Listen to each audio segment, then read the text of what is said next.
want an end to the profit at all costs mentality, because if we don't build an economic future with people at the centre in a sustainable frame where we are respectful of our planetary boundaries and the need to change our energy and technology systems to have a living planet for human beings, the world could fund it right now, and yet 70% of the world's people have no social protection.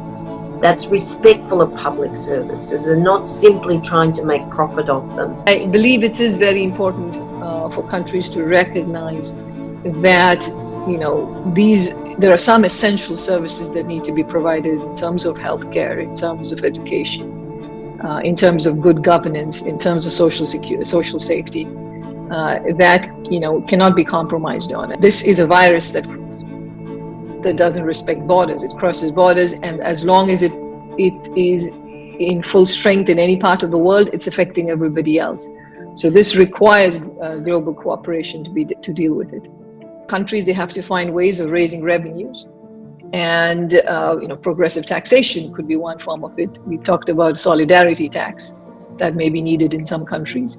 Nature strikes in ways that we cannot imagine, and we've seen one, and climate change is could be even worse, and so we have to prepare for that.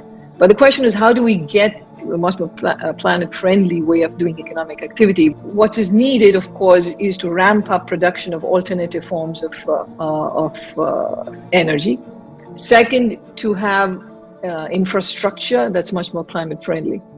And in both these measures, the public sector can play a very big role. We set up a new world order after World War II.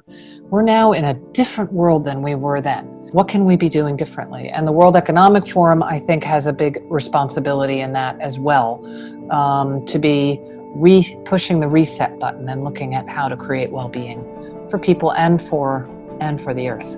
I think the key is to put the health of people and the planet first. And that's what's happening on COVID-19. And that's what has not yet happened on climate change in many cases, because the fossil fuel interests and the large industrial farming interests, they want to keep things the way that they are. There's big vested interests that want their health to come before people's health and the planet's health.